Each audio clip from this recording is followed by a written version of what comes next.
Bismillahirrahmanirrahim. Assalamualaikum warahmatullahi wabarakatuh. Innal hamdalillah nahmaduhu wa nasta'inuhu wa nastaghfiruhu wa na'udzu billahi min shururi anfusina wa min sayyiati a'malina. May yahdihillahu fala mudilla lahu wa may yudlil fala hadiya lahu. Wa ashhadu an la ilaha illallah wahdahu la sharika lahu wa ashhadu anna Muhammadan 'abduhu wa rasuluhu. يا أيها الذين آمنوا اتقوا الله حق تقاته ولا تموتن إلا وأنتم مسلمون يا أيها الناس اتقوا ربكم الذي خلقكم من نفس واحدة وخلق منها زوجها وبث منهما رجالا كثيرا ونساء واتقوا الله الذي تساءلون به والأرحام إن الله كان عليكم رقيبا يا أيها الذين آمنوا اتقوا الله وقولوا قولا سديدا يصلح لكم أعمالكم ويغفر لكم ذنوبكم ومن يطع الله ورسوله فقد فاز فوزا عظيما أما بعد فإن أصدق الحديث كتاب الله وخير الهدي هدي محمد صلى الله عليه وسلم وشر الأمور محدثاتها وكل محدثة بدعة وكل بدعة ضلالة وكل ضلالة في النار. Sebenarnya kalam ialah kalam Allah Subhanahu wa taala dan sebaik-baik petunjuk ialah petunjuk Nabi Muhammad sallallahu alaihi wasallam. Dan seburuk-buruk perkara ialah perkara yang diada-adakan dalam agama. Setiap yang diada-adakan itu adalah bid'ah. Setiap bid'ah itu adalah sesat.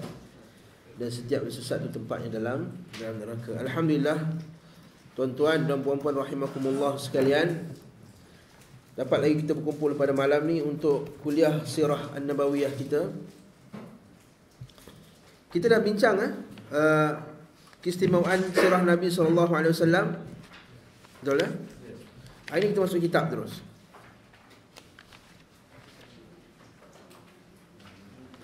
Hari ini kita masuk kitab kita, insya-Allah. Buka muka surat 1.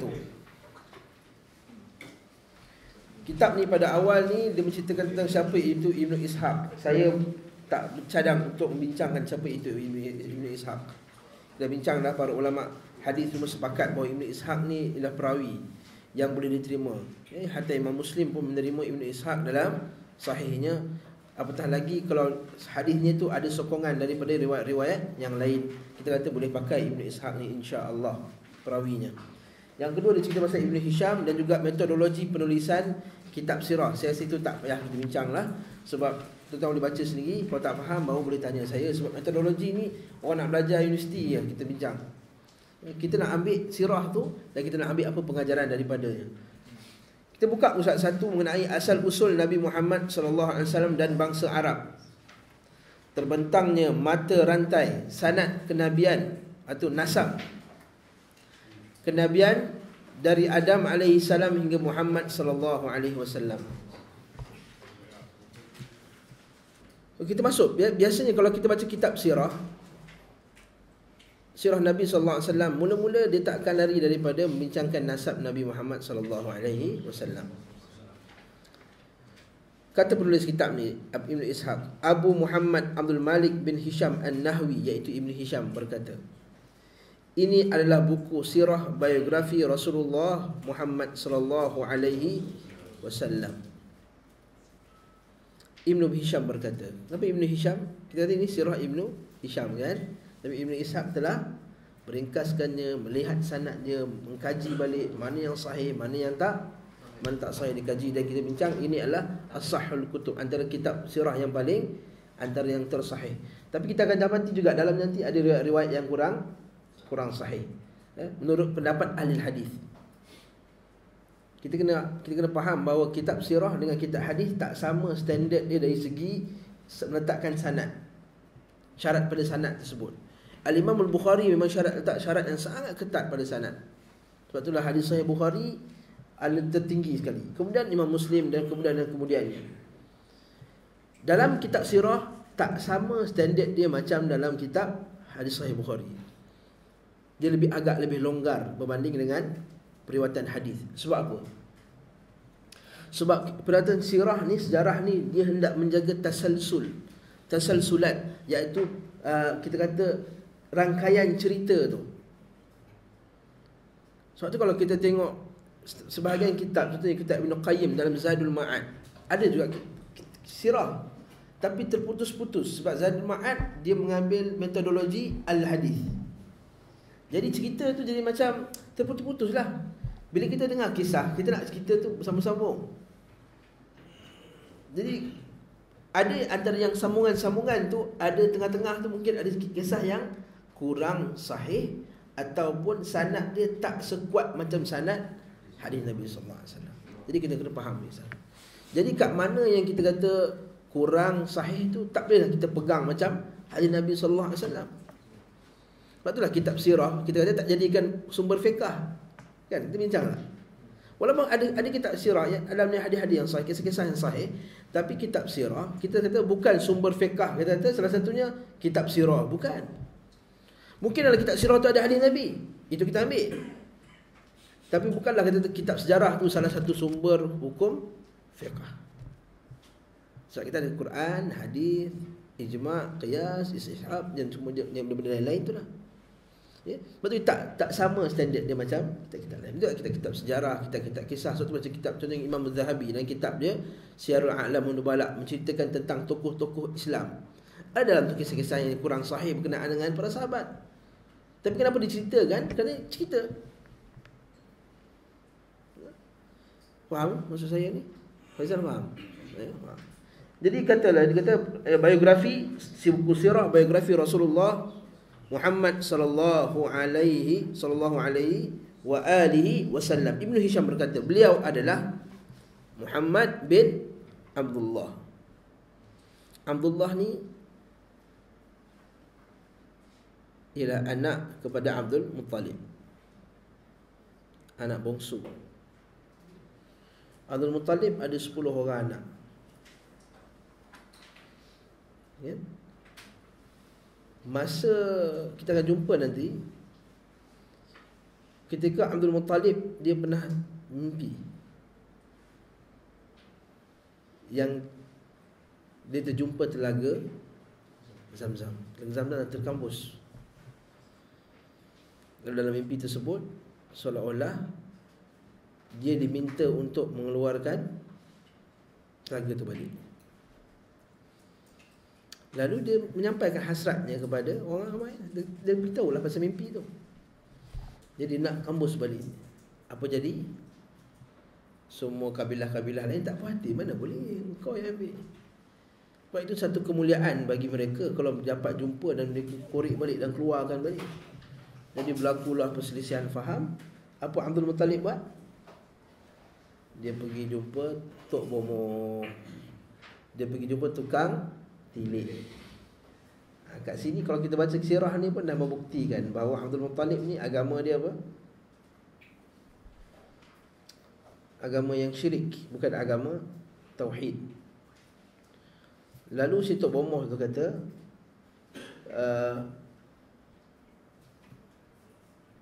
dia buat dia punya perbuatan dia punya macam-macam jampi-jampi, kata memang confirm. Tapi sebelum tu Abdul Muttalib dia buat nazar dulu. Kalau confirm Tok Bomoh tu kata aku ni memang layak untuk korek, aku akan apa dia? Sembelih anak aku yang ke-10. Tengok-tengok confirm Tok Bomoh tu jumpa memang kata memang Abdul Muttalib kau layak untuk korek balik telaga Zamzam. Akhirnya dia kena jalankan dia punya nazar. Dia kena jalankan nazar, semualah ada pakcik-pakcik dia semua, adik-beradik Abdul Muttalib ni. Adik-beradik Abdul Muttalib banyaklah adik-beradik dia. Kalau kita tengok Abdul Manaf, Abdul Uzza apa semua, dia ada banyak adik-beradik dia. Maka kita tengok, dia kata janganlah, ini Abdullah ni sayang dia ni, Abdullah ni. Bila dapat 10 dia kata sayang. Jadi kita buat apa? Jumpa sekali lagi, jumpa Tok Bomoh. Tok Bomoh kata kita buat macam ni lah, kita buat undi. Ya. Kalau keluar nama Abdullah, undi lagi. Kena buat 10 ekor unta. Jadi undi pertama keluar nama Abdullah, 10 ekor unta. Undi sekali nama Abdullah, 10 ekor unta. Undi 10 nama Abdullah, 10 ekor. Sampai cukup 100, yang ke-11 baru keluar yang lain. Jadi apa jadi? Yang ke-9, yang ke-10 lah. Yang ke-10 baru keluar unta. Jadi 9 kali tambah yang ke-10, jadi 100 ekor unta. Atas dasar itu dikatakan hukum diat dalam Islam ialah 100 ekor unta. Hukum diat. Tahu diat kan? bunuh balas. Bukan bunuh balas, ganti kepada bunuh balas.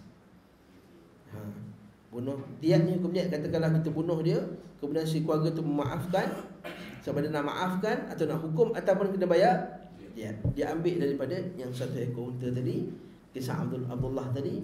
Kemudian Islam telah endorsekan dia. Bukan kita ambil terus. Mana Islam telah mengendorsekan benda tersebut, dikekalkan hukumnya sehingga dalam Islam. Macam mana juga hukum bertunang dan lain-lain.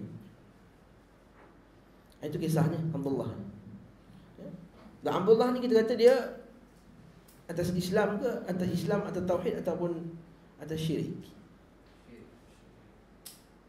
Ini jadi perbincangan yang panjang. Biasanya tarikat-tarikat atau geng Habib-Habib, dia akan mempertahankan Abdullah ni selamat Islam. Lalu mereka mentakwil banyak hadis Nabi SAW dengan takwilan-takwilan yang jauh daripada maknanya yang zahir. Seperti hadis apa dia? Inna abi wa abaka finnar. Sesungguhnya bapa aku dan bapa kamu dalam neraka. Dia takwilkan bapa tu dengan pakcik sebahagiannya. Ada sebahagian pula kata tidak, itu maksudnya Nabi nak ambil hati. Sebab lelaki tadi mula-mula dia tanya mana ayahku, Nabi kata bapa kau dalam neraka. Jadi lelaki tu sedih apa semua, dia nak minta. Nabi pun kesian, Nabi panggil balik. Nabi kata inna abi wa abaka finnar. So bapa aku dan bapa kamu dalam neraka. Dia kata Nabi nak ambil hati. Kita kata balik jawapan kita pertama sekali.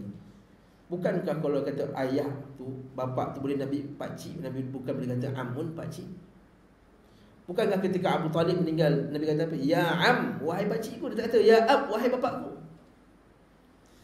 Dia kata sebab Abu Talib dah terlampau rapat sangat dengan Nabi SAW, hubungan dia terlampau baik, apa semua tu Nabi panggil bapa abi. Tidak, hadis sahih telah membuktikan bahawa ketika dia hampir meninggal, apa Nabi panggil dia? Ya ammi, wahai pakcikku.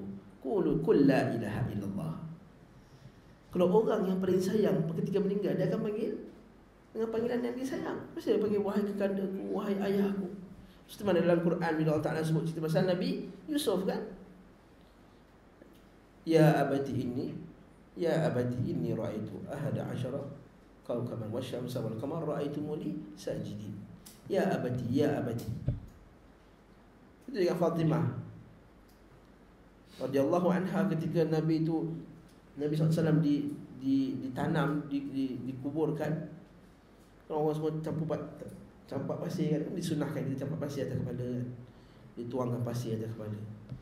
Ya abatah, dia panggil ya abatah, wahai bapakku. Ila Jibril dah panggil kamu. Dia panggil ya abatah, wahai bapakku. Jadi ini telah menjawab hadis bapa tadi. Yang kedua, ambil hati. Kita kata bolehkah kita ambil hati dengan mengatakan bapa kita dalam neraka? Paling tak logik ni hujah ni. Yang ketiga, kita akan jumpa nanti dalam kisah ni juga bahawa Nabi SAW pernah berdoa di kubur kan. Berdoa di kubur ibunya, dan diminta Allah Ta'ala supaya boleh mengampunkan dosa mak dia, tapi tidak diberikan kebenaran oleh Allah SWT. Nabi wa ya ayuhan nabiyyu wal mu'minun, apa ayat tu? La yastaghfir lil musyrikin. Tak boleh minta ampun untuk orang musyrik. Bila dah yatabayyana lahum annahum ashabul jahim, bila telah terbukti bahawa mereka ini ashabul jahim, iaitu mati dalam keadaan kafir. Itu jadi Muhammad bin Abdullah bin Abdul Muttalib. Abdul Muttalib nama sebenar dia Syaibah. Abdul Muttalib ni pun ada cerita jugalah. Cerita dia sebenarnya nama dia Syaibah. Dia diberi gelar Abdul Muttalib. Muttalib ni siapa? Muttalib dia pakcik dia. Bapa dia meninggal awal. Syaibah ni, Abdul Muttalib ni masa kecil dia selalu ikut pakcik dia. Dan orang sangka dia tu hamba dia. Dapat gelaran Abdul Muttalib. Ala Syaibah bin Hashim. Nama asli Hashim adalah Amr bin Abdul Manaf. Maknanya Abdul Muttalib bin Hashim. Hashim bin Abdul Manaf. Abdul Manaf nama sebenarnya apa dia? Al-Mughirah. Al-Mughirah Abdul Manaf bin Qusay. Sedangkan nama Qusay adalah Zaid. Nama Qusay apa? Zaid. Zaid bin apa? Bin Kilab, bin Murrah, bin Lu'ay, bin Ghalib, bin Fihir. Fihir inilah dapat nama Quraisy. Fihir, daripada Fihir inilah puak Quraisy. Dia dapat gelaran puak Quraisy. Bin, bukan Malin itu, betulkan Malin, bin Malik.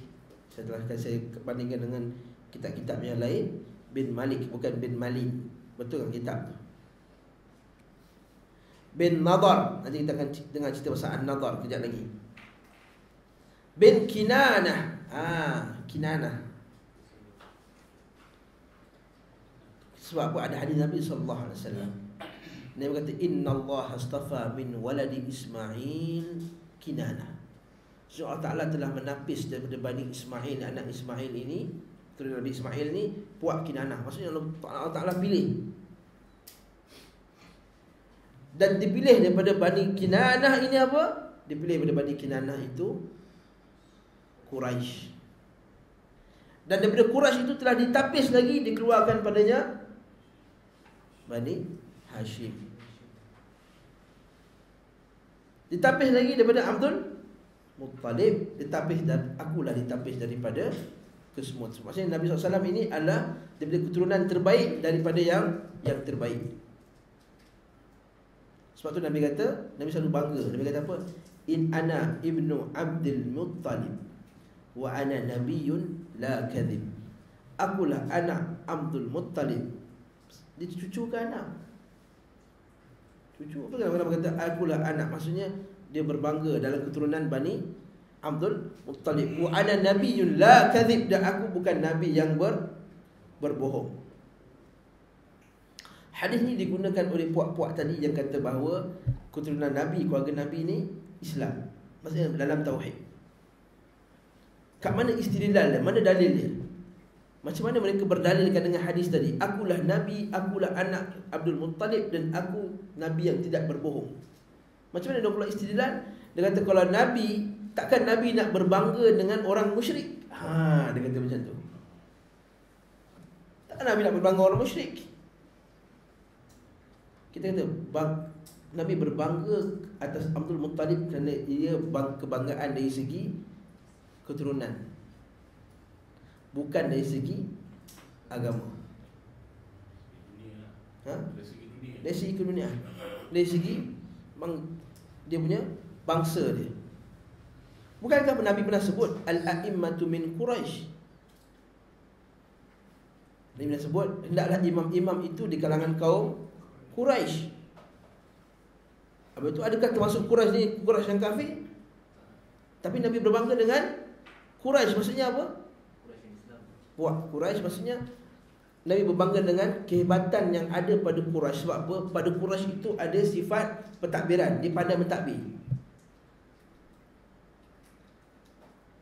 Dia pernah sebut Al-a'immatu min Quraisy, pemimpin daripada Quraisy. Sebab apa? Pada Quraisy itu pernah mentadbir Arab, keturunan yang bagus, pernah mentadbir Mekah, buat siqayah, buat sidanah. Terus siqayah dan sidanah. Siqayah tu bagi minum, sidanah tu bagi makan, tempat tidur. Oleh itu Nabi berkata pemerintahan dari Quraisy. Jadi kat sini Nabi bangga dengan Abdul Muttalib. Apa pengajaran boleh kita keluarkan? Boleh tak kalau kita bangga kita dengan bangsa kita Melayu? Boleh. Kita boleh bangga dengan bangsa kita. Cuma jangan sampai tahap memperlekehkan kaum lain. Nabi sebut thalathatun fi ummati, 3 perkara dalam umatku yang masih lagi diamalkan daripada jahiliyah. At-ta'nu fil nasab, wal faqru bil ahsab, wan niyahah. 3 benda yang masih lagi diamalkan umatku, yang diwarisi daripada orang jahiliyah. Nabi sebut dalam hadis yang sahih, iaitu pertama at-ta'nu fil nasab, mengutuk nasab orang lain, keturunan. Wal fakhru bil ahsab, berbangga-bangga sampai tahap dia apa? Bangga sampai memperlekehkan kaum lain, bangsa lain. Yang ketiga an-niyahah, iaitu meratapi kematian. Yang ini Nabi tak kasih. Sebab tu kita kata dalam bab ni kita jangan sampai tahap kita kata ni Bangla contohnya. Apa Bangla ni datang ni apa korban kan? Apa Bangla ramai datang ambil daging ni? Kau nak kahwin dengan dia, keturunan Bangla. Tak tahu nak Bangla tu doktor PhD hadis. Mak saya nak kahwin dengan orang Bangla, mak. Apa kahwin dengan orang Bangla? Tak, lecturer UAE PhD hadis. Dr. Tamim Usama, nanti doktor hadis kat situ lah. Dia kata ini fakhr bil ahsab, nampak? Dia pada at-ta'nu fil nasab. Dia menta'an, mengutuk nasab. Kat sini tak boleh.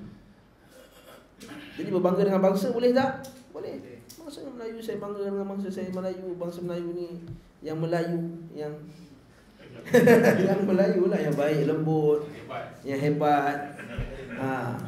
Kan? Boleh jadi lagu apa? Nenek moyang kaya raya tau. Anak kecil main api ya. Jadi kita kinanah. Dia kata aku dah ditapis. Okey, apa yang kita nak beritahu kat sini? Apa pengajaran? Dia nak beritahu bahawa Nabi SAW daripada keturunan yang terbaik. Sebab itulah kata Syekh Abu Bakar Jabir Al-Jazairi dalam kitab dia Al-Hadal Habib, inilah kekasihku. Dia kata, apakah faktor menyebabkan Allah Ta'ala melantik Nabi SAW ni daripada keturunan yang baik? Iaitu supaya pertama, ada pada darah Nabi itu sifat kepimpinan. Sebab kadang-kadang kepimpinan ni dilahir daripada keturunan genetik. Ini telah dibuat kajian oleh pakar psikologi. Genetik bila orang memimpin ni, pada jiwa ni ada sikap memimpin. Satu. Yang kedua, supaya Nabi ini bila dia berdakwah tidak ada ruang bagi musuh-musuh dakwahnya mengatakan apa? Engkau dulu keturunan lekeh. Lepas tu Nabi SAW dalam dakwah dia, Nabi tak pernah dituduh sebagai keturunan yang lekeh. Sehingga kalau kita baca sirah, kita akan baca nanti, sehingga ke tahun ke-11 Hijrah, Nabi tak disentuh secara berdepan-depan, secara betul-betul kena bantai daripada kaum Quraisy, sebab padanya ada Abu Talib. Kekal lagi dia punya keturunan yang hebat.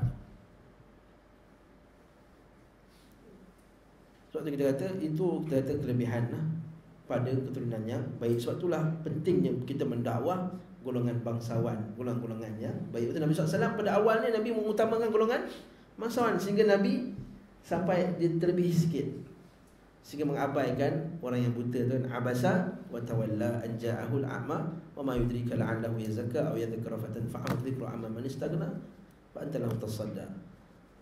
Maksudnya ayat kata abasa wa tawalla, kamu telah buat macam muka abas. Abas ni macam tarik muka. Lepas tu orang nama Abbas, maksudnya orang yang banyak tarik muka. Ada nama Abbas ni. Ya betul. Abbasa tu ambil perkataan Abbas. Abbas tu yang banyak tarik muka. Abbas. Wallahu a'lam. Ini kata Dr. Rahim V, pensyarah hadis, pensyarah bahasa Arab daripada Madinah. Okay? Abasa wa tawalla. Nabi berpaling. Anja'ahul a'ma, bila datangnya orang buta kan. Nabi tengah sibuk nak dakwah bangsawan ni. Sebab Nabi tahu pada bangsawan itu ada banyak benda. Kalau nak dakwah tu senang, tapi Nabi terlupa Allah Ta'ala telah menegur Nabi SAW. Kemudian ada bin Khuzaimah bin Mudrikah, sedangkan nama asli Mudrikah adalah Amir bin Ilyas bin Mudhar bin Nizar bin Ma'ad bin Adnan bin Ud, ataupun Adnan. Adnan ada dua anak, Ma'ad dengan Aq. Kita akan tengok nanti kisah dia lepas ni. Sampai Adnan, kata Ibn Qayyim Al-Jauziyah, tidak ada khilaf di kalangan ulama' nasab, iaitu ulama' keturunan, bahawa ianya sahih. Jadi kalau kita kata keturunan Nabi yang sahih dari segi confirm betul sampai Adnan. Adapun selepas Adnan sehingga Ibrahim, sebagian ulama' dia ada perbezaan. Dan daripada Ibrahim sampai Adam lagilah tak confirm kesemuanya. Jadi siapa yang beli itu mana? Tak ada kat sini. Setengah tempat dia ada jual silsilah keturunan Rasulullah SAW. Baguslah jangan nak beli tu. Tapi kena tahu sebab Adnan ni yang sahih. Adapun selepas Adnan terdapat hadis dhaif yang disebutkan dalam kitab Rahim Makhtum, bahawa ada satu hadis yang dhaif. Nabi kata, adapun selepas Adnan, siapa yang cerita nasab maka dia berbohong. Nabi sebut, adapun selepas Adnan, siapa yang menceritakan tentang nasabku maka dia telah berbohong. Tapi hadis ni dhaif. Begitu juga ada satu lagi hadis yang palsu pula. Syekh Abu Bakar Jazairi dia terquote hadis palsu ni. Tapi alhamdulillah Syekh Al-Albani rahimahullah dengan ilmu hadisnya, Imam fil hadis, telah mengkaji, telah mengetahui hadis ni palsu sebenarnya. Iaitu apa dia? Iaitu di antara Nabi Adnan sehingga ke Ismail ada 6 keturunan. Tapi hadis ni palsu, bukan dhaif pun, palsu. Syekh Al-Albani keluarkan. Tapi adakah orang kata kutuk? Nampak kenapa Syekh Al-Albani memalsukan kitab Syekh Abu Bakar Al-Jazairi? Mana ada? Dia relax je. Betul lah, dia tersilap. Dan Syekh Abu Bakar Al-Jazairi sehingga sekarang mengajar lagi kat Masjid Nabawi. Antara yang paling tua, dah 90 tahun mengajar. Tapi dia tak mengajar dah. Dia duduk, orang main baca kitab dia je. Dia duduk, dia tangan je dia buat tunjuk gaya. Orang sebelah dia baca kitab dia. Bacalah kitab tafsir dia, kitab sirah dia, kitab apa fiqah dia, baca, dia pun tangan dia. Dia tak sebut satu kataan, dia tak larat dah. Kemudian dia suruh ulang balik 3-4 kali baca je kuliah tu, kelas tu baca je. Tapi anak murid dia ramai, masya-Allah. Ini barakatul ilm, barakah ilmu. Kemudian disebutkan pula namanya Ud ataupun Udad bin Muqawwim bin Nahura bin Nairah bin Ya'rub bin Yashub bin Nabit bin Ismail bin Ibrahim Khalilur Rahman bin Tarih, yang tak lain adalah Azar. Namanya Ibrahim ada 2 bin Tarih atau aka Azar, ataupun nama dia memang Azar. Azar ni pun ulama sebagian kata Azar ni bukan bapa dia, Azar ni pakcik dia apa semua. Tapi pendapat yang rajih dalam masalah ni ialah memang Azar tu ayah dia, ayah Nabi Ibrahim. Baca kisah dia yang berkenaan dengan ayahnya buat berhala tu kan. Kan? Allah Ta'ala kata wadhkur fil kitab Ibrahim innahu kana siddiqan nabiyya idh qala li abihi ya abati lima ta'budu ma la yasma'u wa la yubsiru wa la yughni anka syai'a. Dikisahkan dalam surah Maryam, dikisahkan tentang, sebutkanlah wahai Muhammad kisah tentang Ibrahim ketika Ibrahim berkata kepada ayahnya, ya abati, atau ya abati lima ta'budu, wahai bapakku. Abati, nampak tak? Abati sama tak baca kisah Nabi Yusuf? Ya sama. Dia kata dalil bapak. Ya abati lima ta'budu ma la yasma'u, kenapa kamu sembah benda yang tak mendengar dan tak melihat? Wala yughni anka syai'a, yang tidak beri apa-apa faedah kepada kamu wahai ayahku. Ya abati inni qad ja'ani minal ilmi ma lam ya'tika fattabi'ni ahdika siratan sawiyya, wahai ayahku, semua telah datang kepadaku wahyu ilmu yang tak datang kepadamu. Ikutlah aku, ahdika siratan sawiyya, aku akan bagi kamu tunjuk jalan yang benar. Ya abati inni akhafu an yamassaka adhabun minar rahman fatakuna lisyaitani waliya. Ya wahai bapakku, aku takut engkau terkena azab daripada Allah Ta'ala yang Rahman, sifatnya penyayang. Allah Ta'ala, Nabi Ibrahim nak beritahu Allah Ta'ala yang penyayang tu akan azab orang yang buat syirik. Fatakuna lisyaitani waliya, kamu akan jadi penolong kepada syaitan. Apa kata bapak dia? Qala araghibun anta an alihati ya Ibrahim, adakah kamu nak menjauhkan diri, tak suka akan sembahan aku wahai Ibrahim? La illam tantahi la arjumannak, kalau kau tak stop wahai Ibrahim, aku akan rejam kamu. Wahjurni maliya, tinggalkan aku sebelum aku, before I change my mind. Apa kata dia? Qala salamun alaik, salam ke atas kamu wahai bapakku. Nampak ni adab. Sa'astaghfiru laka rabbi, aku akan minta ampun untuk kau wahai bapakku. Ini sebelum ayat tadi. Maka lin nabi wal mu'minin an yastaghfiru lil musyrikin, apa datang ayat tadi. Tidak boleh bagi Nabi dan orang yang beriman minta ampun bagi orang musyrikin. Sa'astaghfirulaka rabbi innahu kana bi hafiya. Sungguh dia baik ke aku. Wa a'tazilukum. Tapi dalam masa yang sama dia kata aku akan minta ampun untuk kamu wahai ayahku. Tapi dia kata apa lepas tu? Wa a'tazilukum, aku beriktizal dengan kau. Aku mu'tazilah daripada engkau. Bukan mu'tazilah A'tazil maksudnya aku cabutkan diri aku. Wa a'tazilukum wa ma tad'una min dunillah, daripada apa yang kamu sembah selain Allah Taala. Nampak? Dalam keadaan dia sayang kat bapak dia tadi, tapi dia al-wala dan al-bara, berlepas diri daripada syirik. Ini kisah Nabi Ibrahim. Tengok je kitab tafsir secara detail. Bin Nahura bin Sarugha bin Falakh bin Aibar bin Shalakh bin Ikhfakhshad bin Sam bin Nuh. Maknanya keturunan daripada Sam, ada keturunan Sam, ada keturunan Ham. Ada setengah riwayat kata Ham semua mati, yang ada Sam bin Nuh. Wallahu ta'ala alam. Kita kata kisah ni ada benar, ada salah. Sebab bila dah sampai bab Nabi Nuh keturunan dia, kebanyakan bergantung kepada kitab Israiliyat. Sebab itulah kitab-kitab Islam dia tak cerita sangat pasal silsilah keturunan Sam bin Ham apa semua ni. Hatta dalam kitab tafsir, hatta Ibn Abbas sekalipun, hatta para ulama kita pun dia quote juga daripada kitab Israiliyat. Jadi jangan bergaduh. Tidaklah dia keturunan Sam, tidak dia keturunan Ham. Bergaduh pasal ni tak. Ini kita sekadar maklumat saja. Sam bin Nuh bin Lamka bin Mutawashlikha bin Akhnuha, dia adalah Nabi Idris. Dia kata Akhnuha tu Nabi Idris. Bagaimana perkiraan mereka, wallahu a'lam. Ibn Ishaq pun wallahu a'lam. Takkan kita lagi hebat daripada dia. Dia adalah orang pertama yang mendapat kurnia kenabian, orang pertama yang menulis dengan pena, bin Yarid.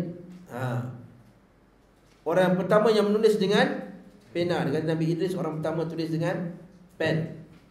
Bin Yarid bin Muhaili bin Qainan bin Yanisa bin Shith bin Adam. Wallahu ta'ala a'lam. Ini sanad dia. Tapi sebab kita sebut tadi apa? Ulama sejarah mengatakan sampai Adnan sahih. Adnan sampai Ibrahim, ulama ada perbincangan. Ibrahim sampai ke atas tak ada satu pun yang confirm. Faham ya? Kelas. Ibn Hisham kata Ziyad bin Abdul Al-Amlah Al-Ka'i telah meriwayatkan daripada Muhammad bin Ishaq Al-Mutallibi, uraian nasab Rasulullah sallallahu alaihi wasallam hingga Adam alaihi salam sebagaimana yang disebutkan di atas, termasuk uraian tentang Idris dan lainnya. Inilah kisah dia. Ibn Hisham berkata Khalad bin Qurrah bin Khalid As-Sadusi. Ini sanad Ini kita kata kitab sirah pun ada sanad.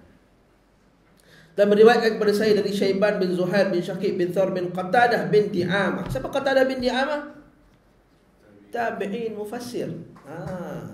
Maksudnya kitab sirah dia ambil juga daripada para mufassirin. Qatadah bin Di'amah As-Sadusi, satu tabi'in. Siapa Qatadah? Tabi'in. Belajar dari Ibnu Mas'ud, anak murid Ibnu Mas'ud. Ismail ada anak Ibrahim Khalilullah, Khalilur Rahman. Khalilur Rahman. Kenapa Khalilur Rahman?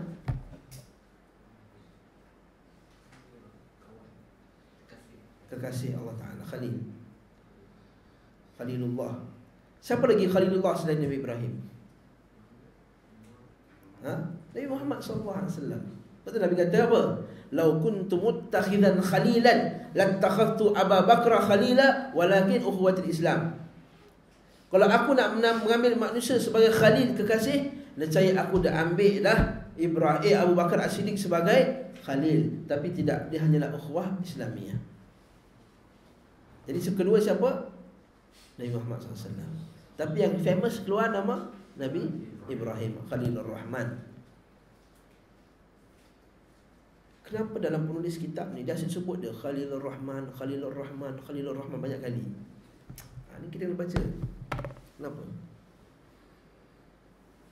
Sebab zaman Ibnu Ishaq ni lah keluarnya bid'ah Bishr bin Ghiyas Al-Marisi, atau kita kata Al-Jahm bin Safwan, atau kita Ma'bad Al-Jahm bin Safwan.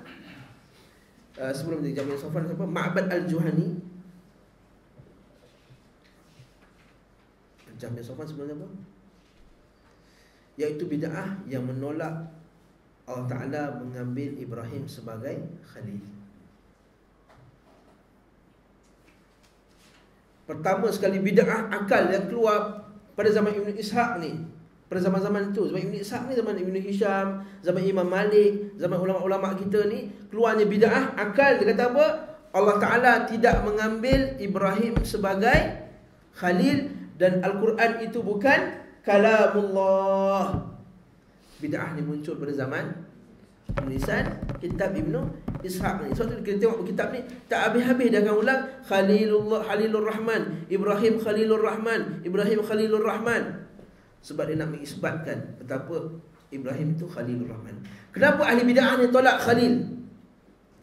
Sebab ahli bid'ah ni dia menolak sifat. Dia kata Allah Ta'ala tak boleh ada sifat kasih sayang. Kalau ada sifat kasih sayang, bukan kasih sayang tu sifat yang lemah. Bab kata pepatah orang putih kata, love membuatkan awak lemah, cinta menyebabkan kita lemah. Betul tak? Kalau hero tu mula lawan perang, sekali ada makwa dia kena tangkap, terus dah lemah, dah tak elok. Betul tak Wan? Cerita orang putih selalu macam tu kan? Tak tahu cerita orang putih? Hebat Wan, saya kan tengok kan? Wan tak tengok kan? Jadi dia kata tak boleh. Sebab kecintaan itu ialah apa kita kata, darah tu kan, bila kita cinta seorang tu macam tak senang duduk apa. Tapi kita dah lepas dah zaman ni, yang dah 50, 60 ni, 40 pun dah lepas zaman macam dah ni, tak ada lah. Ini yang muda-muda ni, yang baru nak cinta ni, mula terkenang-kenang apa, berdebuk-debak, geduk datang kuliah. Dia pun datang kuliah agak geduk. Dia kata tak boleh. Mana boleh Allah Ta'ala ada sifat macam ni, cinta. Nampak? Dia masuk penyakit apa? Penyakit tashbih.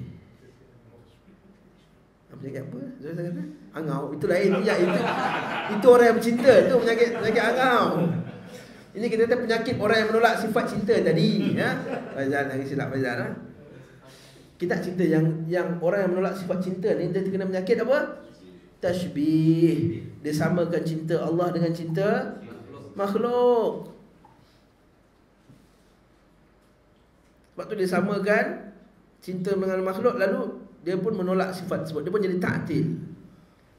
Ahli mu'attilah. Mu'attilah ni orang apa?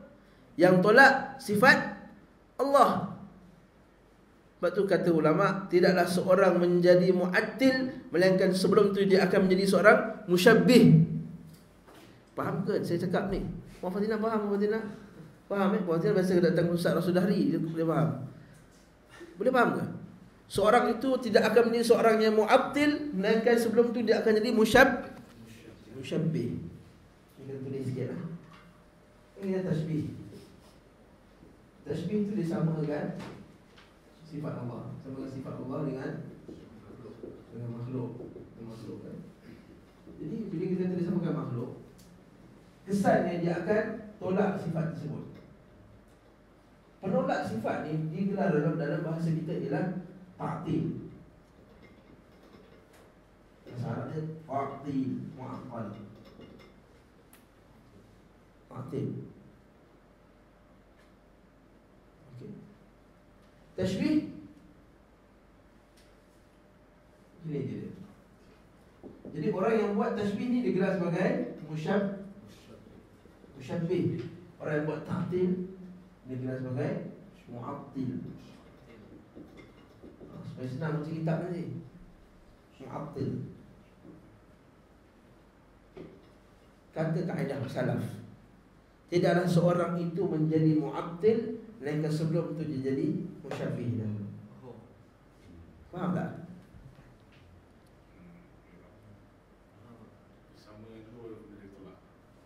Betul tak? Faris faham? Siapa? Dia takkan tolak kalau dia tak samakan sifat tu dengan sifat makhluk. Kalau kita tadi cinta tadi, dia samakan cinta tu dengan cinta makhluk, jangan dia tolak sifat tersebut. Kalau dia tak samakan cinta tu dengan cinta makhluk, dia tolak tak? Tak tolak. Dia kata ada kaedah dia pula, kullu musyabbih mu'attil wa kullu mu'attil musyabbih. Atau dia kata laisa kullu musyabbih mu'attila walakin kullu mu'attil musyabbiha. Ada setengah golongan dia menyamakan sifat Allah dengan sifat makhluk, sebiji-sebiji. Dia taktil tak? Dia tak taktil, dia tak tolak sifat, tapi dia samakan. Penyakit tak? Penyakit. Tapi golongan yang tolak, penyakit tak? Penyakit juga. Tapi dia terkena dua penyakit sekaligus, iaitu penyakit taktil dengan penyakit tashbih. Faham?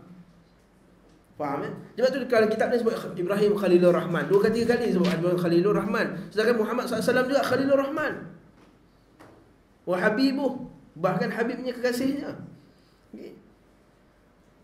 Wallahu a'lam. Okay. Wallahu ta'ala a'lam. Ini masuk bab akidah lah, tapi saya selit-selitkan mana-mana yang boleh. Itu dari Ibrahim Khalil Rahman bin Tarikh bin Azad bin Nahura bin Ashraga bin Arwa bin Falak bin Abir bin Shalak bin Ifrashid bin Sam bin Nuh bin Lamka bin Matu. Ibnu Hisham berkata, saya insya-Allah akan mulai buku ini dengan menyebutkan Ismail bin Ibrahim dan anak-anak keturunannya yang lahir dari Rasulullah, yang lahir darinya lahir Rasulullah Muhammad sallallahu alaihi wasallam secara berurutan dari Ismail hingga Rasulullah Muhammad sallallahu alaihi wasallam, dan apa yang menjadi perbicaraan di kalangan mereka dengan meninggalkan pembahasan tentang anak-anak Ismail yang lain. Nabi Ismail yang ni 12 orang anak. Setengah kitab sejarah dia cerita pasal 12 tu. Penatlah kita bukan nak tahu cerita pasal yang lain tu. Tapi sebenarnya ada faedah lah cerita pasal benda yang keturunan yang lain. Sebab dengan ceritanya anak-anak Nabi Ismail yang lain tu, kita tahu macam mana keadaan Arab pada zaman tu. Sebab tu kat dalam buku ni dia akan sentuh sikit. Kita akan tengok betapa mukjizat Nabi SAW ni telah terzahir sebelum Nabi lahir berpuluh-puluh tahun lagi. Seperti saya sebut dalam kuliah saya dulu, kuliah bukan kuliah tempat lain, ialah kesaksian bahawa akan lahir Nabi Muhammad SAW ni bukan hanya datang daripada kitab-kitab Injil maupun Taurat, tapi datang juga daripada keturunan-keturunan Arab yang lain, yang ahli-ahli ilmu mereka, dan juga di kalangan tok-tok bomoh mereka, tok-tok tukang tilik mereka juga. Sebab tu kata kesaksian Nabi ni bukan hanya datang dengan jalan yang betul daripada kitab Injil dan juga Taurat, tapi datang juga melalui jalan yang tak betul, sehingga kata ulama, sehingga tidak boleh dinafikan kebenaran Nabi SAW, walaupun cara yang betul ataupun cara yang tak betul. Hebat. Kita akan jumpa nanti insya-Allah. Kemudian dilanjutkan dengan menyebut biografi Rasulullah SAW dengan meninggalkan sebahagian apa yang telah disebutkan oleh Ibn Ishaq, di mana Rasulullah tidak pernah mengatakannya dan tidak boleh diturunkan dalam Al-Quran, juga tidak relevansinya dengan buku ini. Tidak juga ada penafsiran tentang, tidak pula kesaksian penguat dalam masalah ini, kerananya saya sebutkan dengan ringkas. Saya meninggalkan syair-syair yang disebutkan yang tidak pernah menurutku ada dari kalangan orang yang berilmu mengetahuinya, dan sebahagian lain berisikan prasangka buruk dan pada sebahagian manusia. Maksudnya, dalam kitab sirah banyak yang betul, mana yang tak betul. Sebab tu kita baca contohnya dalam kitab Imam Tabari, kitab sejarah dia. Banyak riwayat Syiah dalam tu, tapi ini kita kata ilmiah. Dia datang dengan sanad. Datang orang kita, dia baca kitab sirah Tabari, baca Ibn Ishaq ni kitab, tak tahu ilmu sanad, lalu kata ada sebut dalam kitab Ibn Ishaq. Mana boleh macam tu?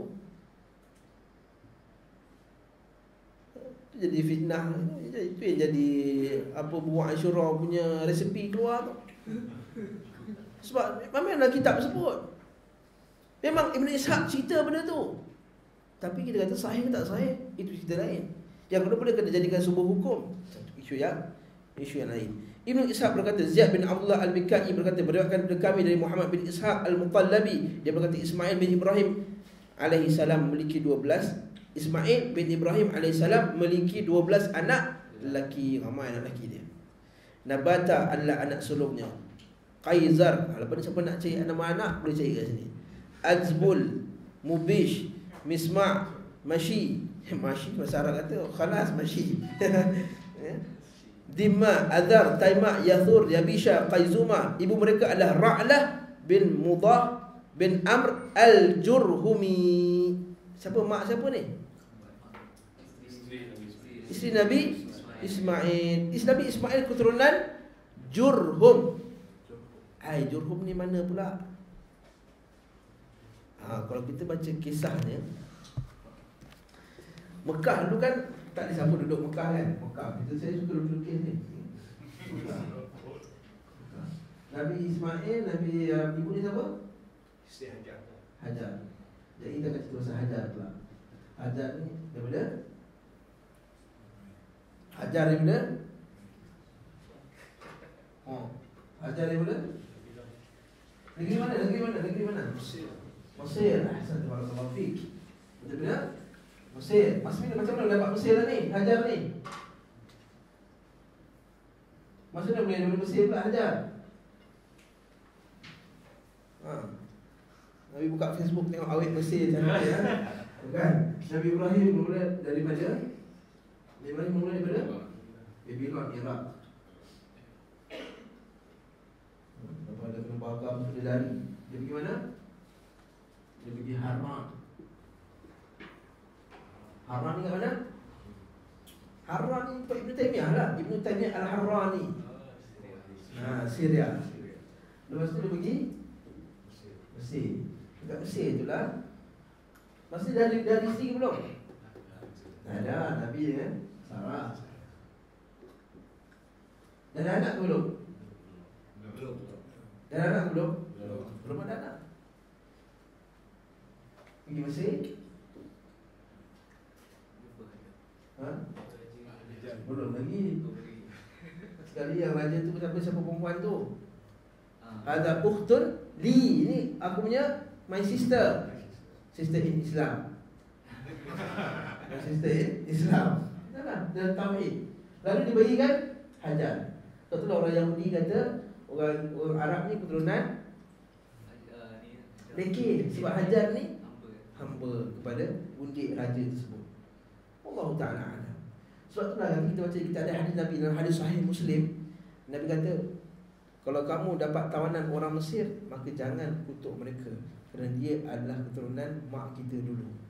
Nabi sebutlah hadis sahih Muslim. Iaitu siapa? Hajar. Kisah pasal Nabi kan dapat Maryah Al-Qibtiyah. Maryah Al-Qibtiyah, puak bangsa Qibti, orang penduduk asal Mesir. Keturunan sama dengan Hajar. Lalu bila dapat Hajar kan, jelas. Dapat anak jelas. Lepas ini menjawab kepada tuduhan sebahagian orang Yahudi kata yang disembelih itu ialah Nabi Ishak. Tidak. Ibnu Qayyim kata dalam kitab dia Zadul Ma'ad, jawapan ini, tuduhan ini terjawab dengan 20 hujah. Subhanallah, Ibnu Qayyim tajam. Dia kata apa? Yang disembelih itu ialah Ishak. Ibnu Qayyim kata tidak, aku ada 20 dalil kata bukan Ishak. Apa dalil salah satunya? Anak lah. Apa sebab Hajar pergi? Sebab dia jealous. Sarah jealous, lalu telah dihantar ke Mekah. Okey. Masa Hajar ke Mekah, lalu keluar telaga Zam-Zam. Siapa dekat telaga tu? Orangnya Hajar dengan Ismail saja. Puak Jurhum ni daripada selatan. Jurhum daripada selatan Arab, daripada Yaman. Diorang ni, orang Arab masa tu, sebahagian puak ni, dia kerja dia pusing-pusing je, rakyat.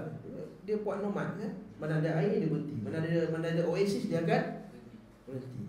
Jurhum, air dia pergi, dia minta izin kepada Hajar. Itulah kan puak Jurhum yang mula-mula duduk ialah puak Jurhum. Nabi Ismail ni dia panggil Arab Musta'aribah ni. Orang Jurhum ni ialah Arab pure, dia panggil Arab Aribah. Nabi Ismail asalnya bukan cakap Arab macam Arab sekarang. Dia asalnya bahasa Suryani. Lepas tu bila dia duduk dengan Jurhum, dia gabung campur-campur, dia belajar bahasa Arab, digabungkan. Oleh sebab itulah gabungan daripada Nabi Ismail dengan Jurhum tadi, keluarlah bahasa Arab yang fasih, yang tidak disebut oleh Arab-Arab sebelum itu. Itu dah dia bahasa Arab, asal-usul bahasa Arab yang pure, yang bersih. Jadi Nabi Ismail dengan masuknya pada bawah Jurhum, bahasa Arab itu telah dicantikkan, telah diimprovekan. Sebab tu dalam tengok sini nampak tak, dikahwin dengan siapa dia tadi? Ra'lah binti Mu'adh bin Amr al-Jurhumi. Maksudnya perempuan orang bangsa Jurhum. Jadilah dia musta'ribah. Arab aribah dia berlaku dengan Arab musta'ribah. Ini cerita dia. Kan mula-mula buat Jurhum tu datang, dia kata boleh tak duduk dekat tempat ni? Fajar kata boleh, tapi telaga ni aku punya. Telaga ni tak ada siapa boleh ambil, ini aku punya. Dan banyak kisah lah. Jurhum ni dia ada adik-beradik dengan Khuza'ah nanti bantai balik Jurhum. Lepas tu banyak cerita dia, puak-puak dia. Ni puak-puak bangsa Arab ni. Lepas tu kata apa? Ibn Ishaq kata umur Ismail sebagaimana disebutkan di tengah mereka adalah 130. Dia meninggal di usia ini lalu dimakamkan. Kat mana dimakamkan? Kata kitab ni, semoga dalam mati dan berkahnya sentiasa berlimpah, dia dimakamkan di Hijr bersama ibunya tercinta Hajar. Hijr mana ni? Hijr? Betul ke ini? Maklumat ini dipertikaikan. So dia kata tidak semua maklumat yang kita sirah dipertikaikan. Kerana tidak ada dalil yang sahih mengatakan bahawa dia dikuburkan di Hijr Ismail. Apa tu nama dia? Lepas tu setengah ulama hatta nama Hijr Ismail tu pun mereka tolak nama tersebut. Betul tak? Sebagian para ulama salaf kita menolak nama itu Hijr Ismail. Hatta Syekh Shalih Fauzan.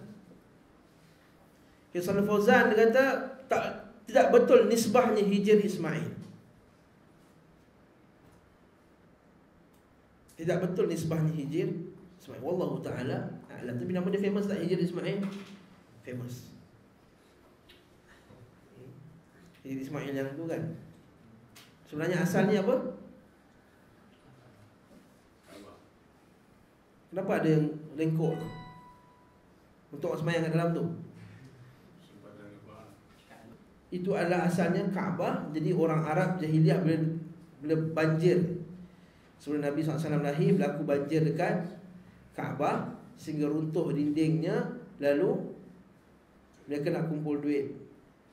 Cik Dua Halal tak cukup, nak buat sampai, jadi buat kecil. Jadi tanda macam tu je Hijr. Sebab tu Nabi kata siapa nak solat macam semayang Kaabah, solat kat situ. Dan Nabi SAW Nabi kata apa? Dia kata kat Aisyah, dalam hadis Sahih Bukhari, Nabi kata kalaulah bukan kerana kamu, umat kamu ni baru ahdath fil Islam, baru lagi masuk Islam, nescaya aku dah buat macam yang asal. Tapi aku tak nak supaya aku ni nanti dituduh sebagai mengubah rumah Allah. Sebab itulah ketika Al-Zubair Ibnu Zubair, Abdullah bin Zubair, dia pernah duduk dekat Mekah sekejap. Dia pernah dilantik menjadi khalifah secara serentak dengan masa tu Yazid bin Muawiyah, kan khalifah tu. Jadi dia telah membuat Kaabah tu bentuk yang asal. Lepas dia kalah, khalifah lepas tu buat balik pada bentuk yang Arab jahiliah buat. Sehinggalah hari ini. Wallahu a'lam. Ini kisahnya lah. Kisah. Kemudian dia kata apa? Orang-orang berkata Hajar dan Ajar. Ini bahasalah. Mereka mengatakan huruf ha dengan alif, sebagaimana mereka mengatakan haraku al-ma'i, berkata arakul ma'i, sedangkan Hajar asli berasal dari Mesir. Khalas.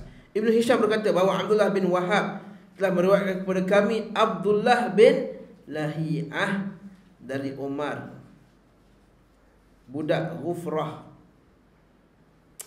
Pada sanadnya ada masalah. Siapa masalah? Siapa nak belajar hadis? Dalam sanad ni ada orang lelaki nama dia Abdullah bin Lahi'ah. Ini dah digelar sebagai Ibnu Lahi'ah. Kalau siapa belajar hadis, Ibnu Lahi'ah ni siapa? Iaitu dia tak riwayat dengan hafazan. Dia banyak riwayat hadis dengan tulisan, tapi dia jaga tulisan dia. Satu hari kitab dia terbakar. Ini bukan cerita kelakar ni. Ini bukan cerita rekaan. Memang kitab dia terbakar. Lalu dia riwayatkan hadis berdasarkan apa yang masih teringat-ingat dalam kepala dia. Dan hadisnya lepas kitab itu terbakar, habis, hancur. Kebanyakannya dhaif. Ini yang disebut Ibnu Lahi'ah, Abdullah bin Lahi'ah ni. Bila dengar Ibnu Lahi'ah je dah ish. Okey.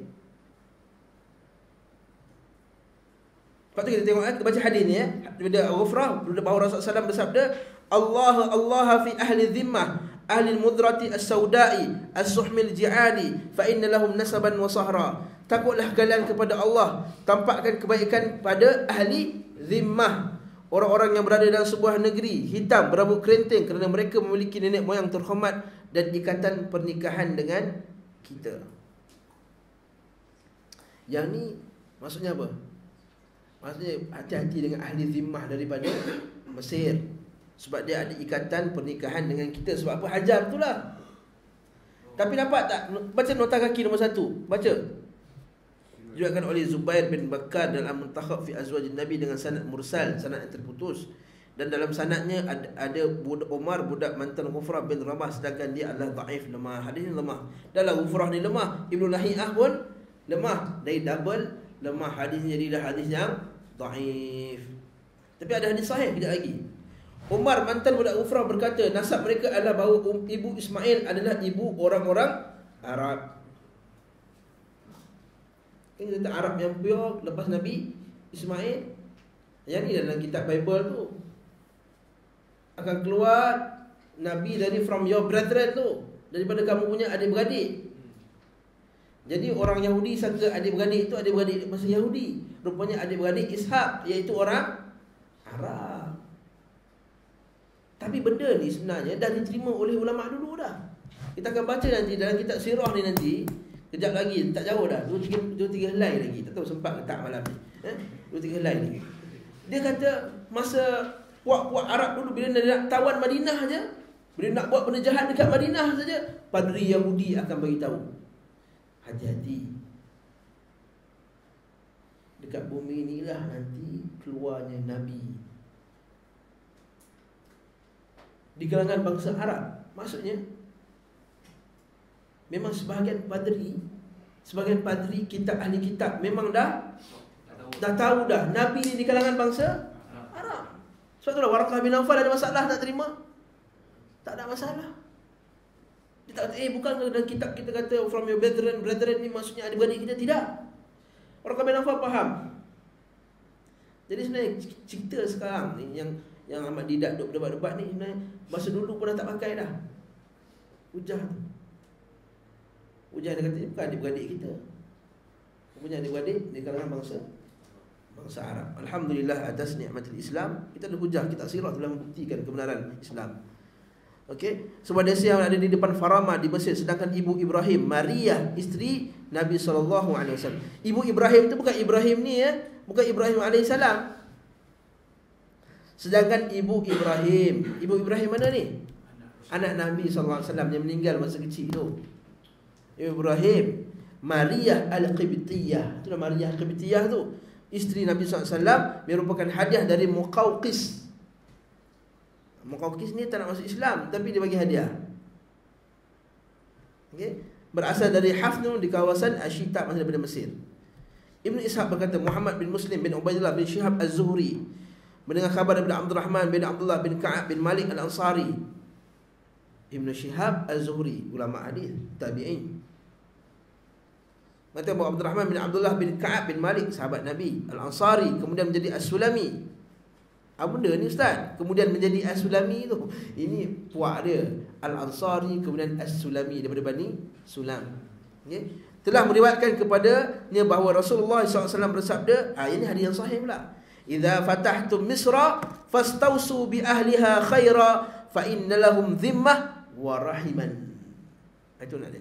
Jika kalian menakluk Mesir, maka berlaku baiklah pada penduduknya, kerana mereka memiliki perlindungan dari kita dan mereka memiliki hubungan kerabat. Cantik tak? Jadi jangan gaduh-gaduh dengan orang Mesir.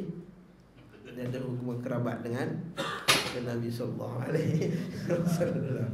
Orang Mesir ni suka bergaduh. Jadi kita ingat hadisnya, idza fatahtum Misra. Hadis ni juga bawa kita apa pengajaran juga. Maksud Nabi dah buka Mesir ke belum? Seolah-olah Nabi nak beritahu kita akan buka Mesir. Subhanallah. Maksudnya Nabi SAW dah bagi tahu dah apa mana yang akan dibuka. Maka aku katakan kepada Muhammad bin Muslim Az-Zuhri, apa maksud ar-rahm, kekerabatan bagi mereka yang disebutkan Rasulullah SAW tadi? Maka dia pun berkata, Hajar ibunda Ismail berasal daripada mereka. Alhamdulillah. Tapi adakah maksudnya semua orang Arab Kipti? Ada sebagainya Kristian tak? Tapi Nabi kata istausu bi ahliha. Kalau hadis sebelum ni dengan ahli zimmah. Kenapa ahli zimmah? Seolah-olah nak bagi tahu mereka tu walaupun mereka tu kafir tapi mereka ahli zimmah. Ahli zimmah tahu apa maksud ahli zimmah? Zimmi. Kafir zimmi ialah orang kafir yang duduk dalam negara Islam dan setuju nak ikut hukum Islam dan wajib kita dia nak bayar kharaj apa semua, bayar jizyah dan dia ada haknya dan kita wajib melindungi dia. Satu Nabi kata man adza zimmiyan faqad adani wa man adani faqad adza Allah. Siapa yang menyakiti seorang kafir zimmi, seorang kafir yang duduk dalam negara Islam, seolah-olah dia telah menyakiti aku. Siapa yang menyakiti aku, seolah-olah dia telah menyakiti Allah SWT. Nampak hebat Islam. Tak ada pada agama lain macam ni. Dia punya perlindungan dia. Dalam hadis lain pula, waman waman adza muahidan wa ana khasmuhu yaumal qiyamah. Siapa pula yang menyakiti seorang kafir yang duduk berjanji amanah negara kita, maka aku akan jadi pendakwa rakyatnya di akhirat kelak. Jadi jangan kita sentuh orang kafir bukan senang-senang. Begitu dia kafir kita kena bantai dia kan. Walaupun di sana ada hadis Nabi bila jalan dengan orang kafir sempit-sempitkan jalan dia, ada hadisnya. Dan kita ada bermufrad. Tapi tak maksudnya kita menzalimi dia. Hatta kenapa? Kerana mungkin pada mereka itu ada hubungan kemanusiaan antara kita dengan dia. Wallahu a'lam. Tapi jangan pula sampai kita panggil dia saudara kita. Itu masalah. Ibnu Hisham berkata, dengan demikian orang-orang Arab secara keseluruhan adalah anak-anak Ismail dan Qahtan. Mana Qahtan ni pula? Mana datang pula Qahtan ni? Jurhum tadi Qahtan lah. Jurhum tu keturunan Qahtan. Tu Syekh Qahtani tu. Dia bila Qahtan tadi dua puak, Jurhum dengan Khuza'ah. Duk bergaduh-gaduh juga dia beradik, puak-puak ni. Qahtan adalah keturunan Nabi Ismail dan mereka mengatakan bahawa Ismail adalah bapa seluruh orang Arab.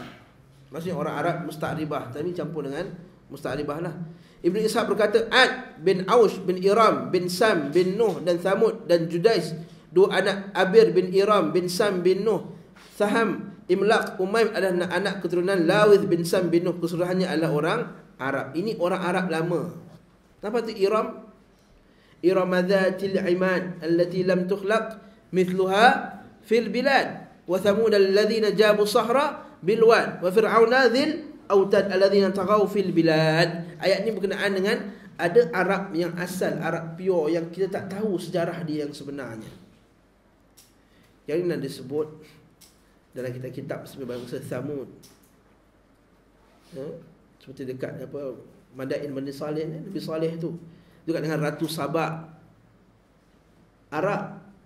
Tapi yang Arab Aribah yang asal yang kita tak tahu asal usulnya. Hanya boleh diketahui melalui Al-Quran dan sunnah Nabi SAW.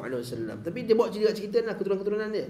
Dia kata ni mungkin sahih, mungkin tak sahih. Nabi bin Ismail mempunyai anak bernama Yashjub bin Nabit. Yashjub mempunyai anak Ya'rab bin Yashjub. Ya'rab memiliki anak Tabrah bin Ya'rab. Tabrah memiliki anak Nahura bin Tabrah. Nahura mempunyai anak Muqawim bin Nahura. Muqawim mempunyai anak dan sekiannya. Anak bin Adad bin Muqawim. Dari Adad lahirnya Adnan bin Udad. Tadi Ud ataupun Udad.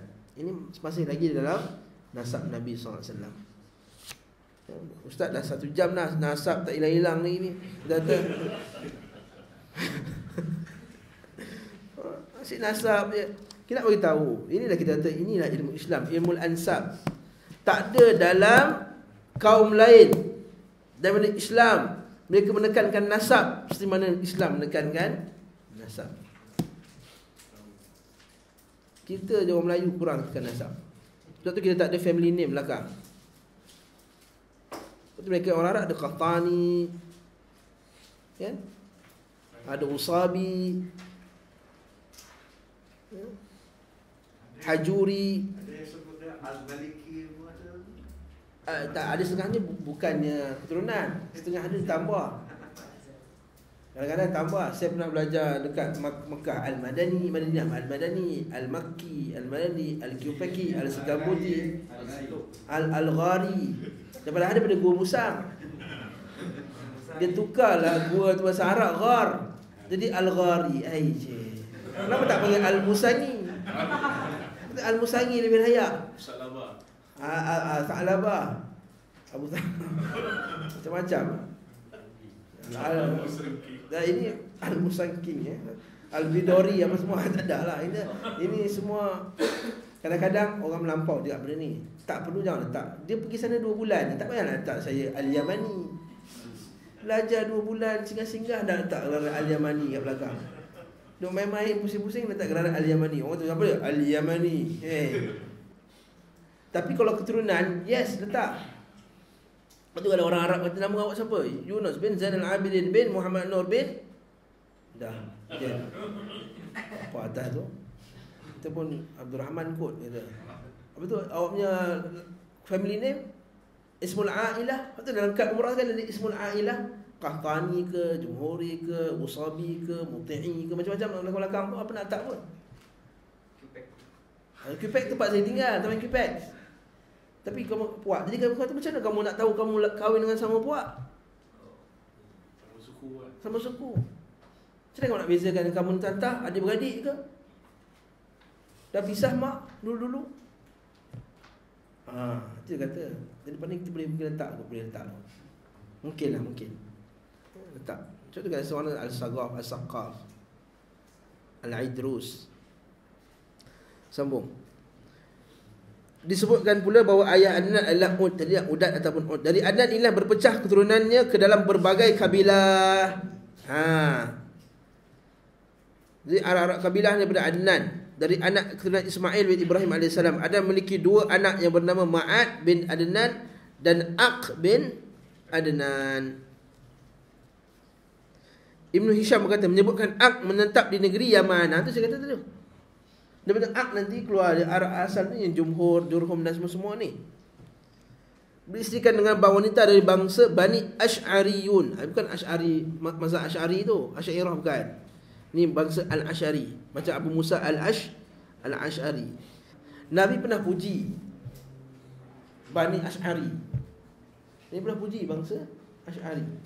Dia kata Bani Ash'ari ni bangsa yang bagus. Dia puji bangsa Ash'ari. Jadi dia puak-puak Asy'ariyah sifat 20 ni, dia nampak ni dalil bahawa kita kena pegang sifat 20. Nabi pernah puji puak Asy'ari. Dalam hadis Faris pernah belajar. Apa dah jawab ni Faris? Nabi pernah puji puak Bani Tamim. Kata Abu Hurairah radhiyallahu anhu, uhibbu at-Tamim li thalath. Aku cinta Bani Tamim kerana 3 benda. Pada hadis pertama apa dia Faris? Hum ashaddu ummati 'ala ad-dajjal. Mereka itu adalah bangsa aku yang paling kuat lawan Dajjal, Bani Tamim. Yang kedua Faris, Hadhihi sadaqatu qaumina. Kita ada kelas syabab pemuda setiap Selasa malam. Jadi minta budak-budak hafal hadis. Hadhihi sadaqatu qaumina. Bila datangnya harta daripada Tamim, puak Bani Tamim tu, dia berkata ini sedekah dari kaum kita. Yang ketiga, wa i'tiqiha fa innaha min Bani Ismail. Bebaskan wanita ini kerana dia daripada Bani Ismail. Masa tu Nabi dapat tawanan perang daripada Bani Tamim.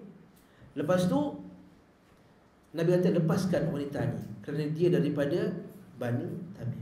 Siapa Bani Tamim ni? Muhammad bin Abdul Wahhab At-Tamimi. Siapa?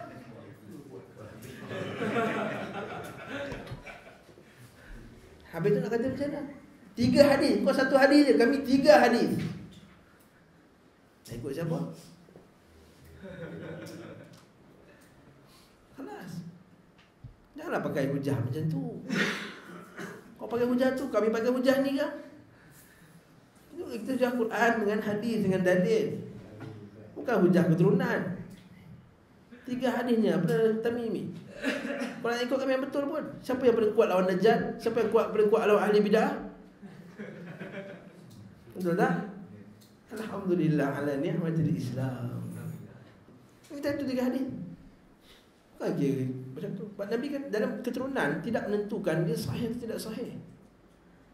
Dalam hadis riwayat sahih Muslim, Nabi sebut dalam hadis, Nabi kata apa?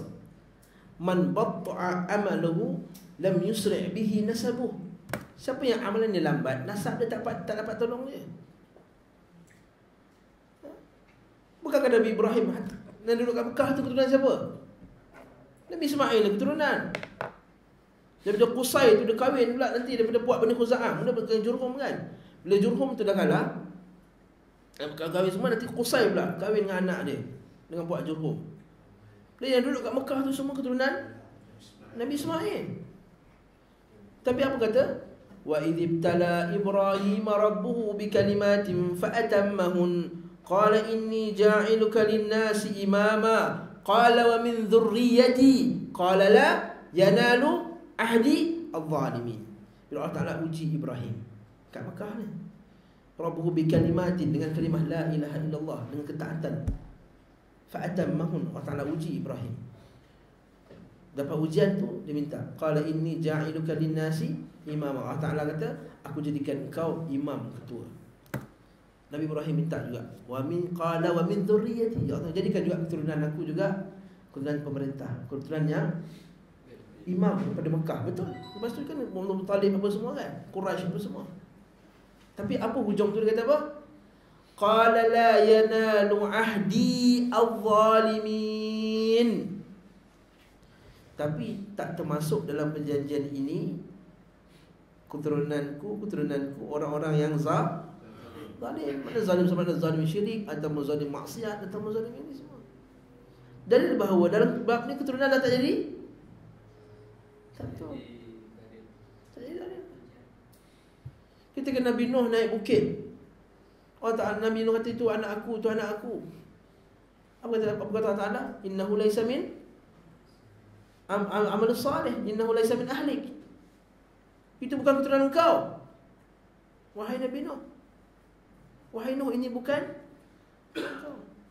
Jadi kalau kamu ada belakang-belakang tu ada macam-macam al kat belakang yang kamu nisbahkan kepada keturunan Nabi SAW, tapi kamu yang buat syirik, kamu ajak orang buat syirik, kamu mempromot syirik, mempromot benda yang bertentangan dengan Nabi SAW.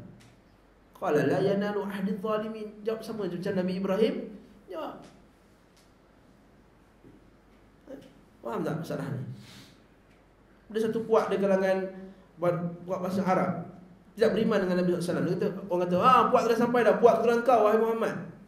Ya Rasulullah, ni puak daripada keturunan kau. Nabi kata, ini bukan, laisu min ahli, ini mereka bukan keturunan aku tak mengaku. Bukan daripada anak beranak Nabi Ismail, aku tak mengaku. Ini bukan adik-beradik saudara, bukan pak penakan aku, bukan pakcik-pakcik aku, tidak. Sebab mereka syirik kepada Allah Subhanahu wa ta'ala. Itu juga dengan hadis Nabi SAW, hadis sahih dalam kitab Tauhid disebut, ya Fatimah inni la uni anka minallahi syai'a. Wahai Fatimah, aku tak dapat bantu kau apa-apa. Ya Abbas, wahai Abbas, aku tak dapat bantu kau dengan apa-apa pun. Jadi jangan kita kata, aku keturunan semua dia boleh buat. Tak nafi, dalam Islam menghormati keturunan Nabi SAW memang ada. Silakan dalam Baitul Mal ada peruntukan khas untuk keluarga. Keluarga Nabi tak boleh, tak dapat zakat, tapi mesti pemerintah memperuntukkan harta untuk hadiah kepada keturunan Nabi. Seperti Imam Ahmad bin Hanbal, bila pemerintah kan buat dia macam-macam, betul tak? Kenapa kau tak kutuk pemerintah, wahai Imam Ahmad? Kata, tak, mereka itu keturunan Nabi. Daripada Bani Umayyah kan, daripada Abbasiyah kan keturunan Nabi. Abu Umayyah, Abbasiyah daripada adik-beradik Nabi Abbas.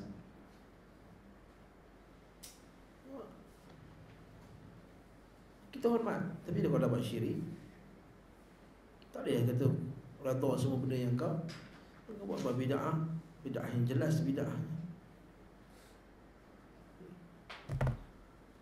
Ada juga yang menyebutkan bahawa Al-Ash'ar adalah Nabd bin Udad. Ada juga menyebut bahawa Ash'ar adalah anak dari Malik. Sementara Malik adalah Malik bin Madij bin Udad bin Zaid bin Humaisi. Maksudnya Udad tu tadi kan nampak tadi, Adnan bin apa? Adnan bin apa dah tak ingat dah. Banyak sangat sanad dia tak kenal lah. Adnan bin Udad. Tu Udad. Jadi Udad tu ada anak nama Malik Madhij. Jadi maksudnya ada beradik dengan Adnan lah. Ada adik Adnan nama adik tu. Macam belajar apa pula ni? Disebut pula oleh Asy'ari anak dari Sabah bin Yashjub. Adik-adik tadi jugalah. Abu Muhriz Khalaf Al-Ahmad dan Abu Ubaidah mengutip sebuah sajak milik Abbas bin Mirdas, salah seorang keturunan Bani Sulaim bin Mansur bin Ikrimah bin Hafsah bin Qais. Subhanallah, kita yang tulis kitab ni. Kita nak baca pun benar. Dia hafal benda ni. Subhanallah. Subhanallah. Kita nak baca pun benar. Bin Ikrimah bin Hafsah bin Qais bin Alam bin Mudhar bin Nizar bin Ma'ad bin Adnan menyanjung Ban Aq. Aq ni siapa? Anak. Dia tak ingat dah. Anak Adnan lah, dua orang. Aq dengan Ma'ad. Allahu Akbar. Wa aku bin Adnana. Cuba belajar bahasa Arab ni. Kenapa bukan Adnan ni? Kenapa Adnanu? Ghair munsarif ya. Sebab nama apa? Sebab ghair munsarif. Ada wazan alif dan Hayyakumullah ya Halim. Alladzina talaqqabu bi Ghassani hatta turidu kull matrad. Aq bin Adnan yang bergelarkan Ghassan hingga mereka diusir dengan sempurna. Maksudnya apa? Aq ni duduk kawasan Ghassan. Ghassan ni utara Saudi. Ghassan ni ada satu kerajaan Ghassan dahulu. Kerajaan Ghassan ni dia rapat dengan kerajaan Kristian Rom. Suatu kalau siapa pernah dengar hadis Riyadhus Salihin, kisah Ka'ab bin Malik, yang 3 orang yang tak pergi perang Tabuk kan. Kan bila Ka'ab bin Malik tu dia tak pergi perang, dia kena boykot. Ingat tak? Hadis tu biasa dengar kan? Apa yang jadi? Apa yang Ghassan buat? Raja Ghassan hantar surat dekat Ka'ab. Dia kata, kami tahu kaummu sekarang sedang boykot kamu. Maka kalau kamu nak datang ke Ghassan, dengan ini kami silakan, kami membuka tangan. Mari sini join kami. Apa Ka'ab bin Malik buat? Dia ambil, dia buang dalam dapur tempat bakar roti nan tu. Jadi ini salah satu fitan. Ini juga fitnah ujian daripada Allah SWT. Mana warna Ghassan tu ada Pak Ghassan. Dan binasa dah Ghassan. Ghassan adalah nama bendungan air di Ma'arib di Yaman, yang merupakan tempat minum bagi anak-anak Mazin bin Al-Asad bin Al-Ghawth. Yang ini dia kata Ghassan adalah nama bendungan air, tapi kerajaan Ghassan tu bukan kat situ. Kerajaan Ghassan dekat utara. Dia ambil sebenarnya nama ni, nama tempat. Ada pun disebutkan dia adalah sumber air berada dekat Juhfah. Siapa tahu Juhfah tu apa? Miqat. Ahsan, tabarakallahu fiik. Juhfah tempat miqat bagi orang dari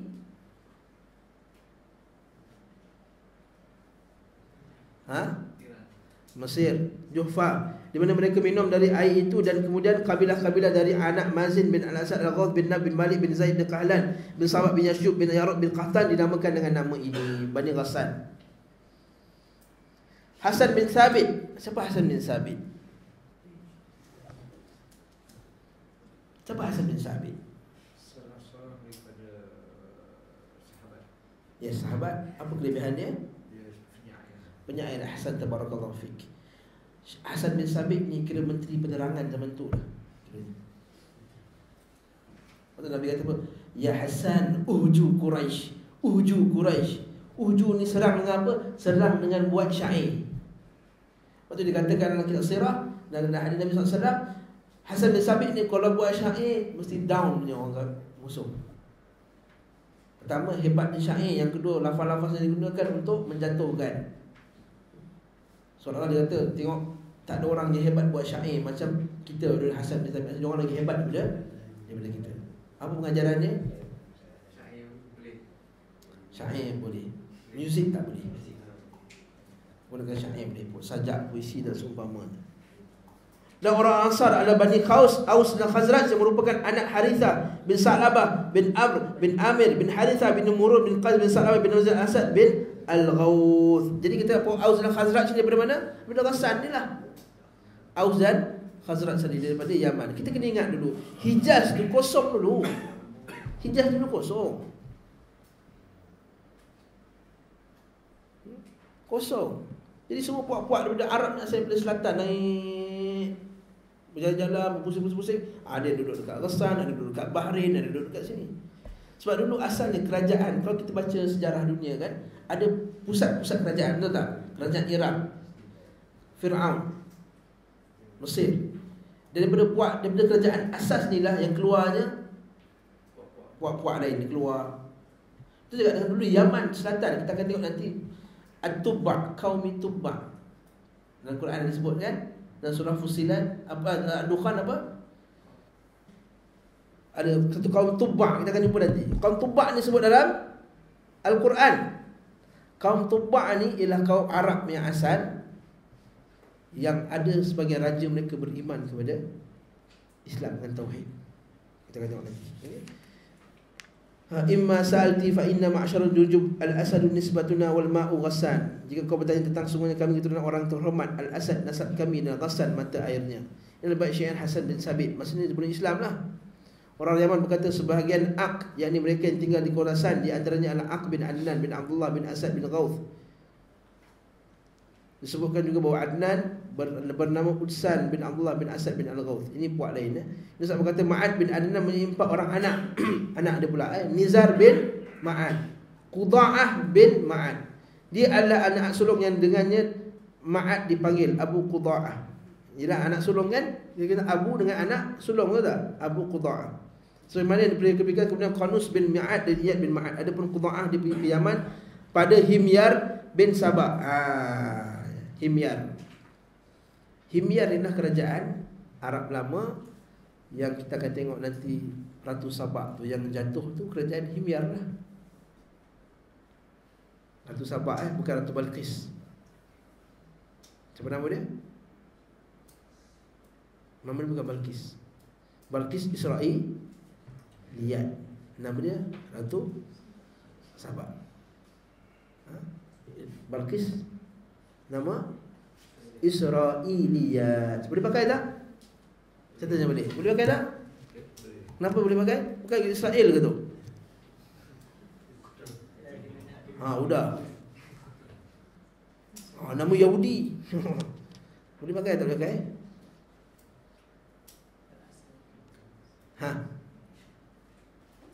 Boleh tak kita panggil dengan nama Balqis? Boleh pakai tak, tapi tidak. Jangan memegang lidah. Jangan pegang Kamu pegang jawab senang. Tak pegang akidah boleh Jawapan ni ialah kita orang Israiliyat ada berapa jenis? Orang Israiliyat ada 3 jenis, tuan-tuan sekalian. Satu yang confirm dengan Islam, kita terima, tak boleh tolak. Satu yang bertentangan dengan Islam, kita tolak, tak boleh terima. Satu yang Islam diamkan. Islam diamkan, maka kita kata apa? La tusaddiquhum wa la tukadzibuhum. Jangan kata benda tu salah, jangan kata benda tu betul. Jadi dalam kes ni, nama Balqis datang daripada Israiliyat. Tak bertentangan dengan Islam, tak juga confirm dengan Islam. Islam tak sebut dalam nas kita, tapi dia sebut Balqis. Boleh tak? Sekarang cerita je lah. Sama macam kisah nama Ashabul Kahfi. Juga nama anjing dia siapa nama? Qitmir. Dan macam-macam lagi. Dan lain-lain lah. Dan lain-lain.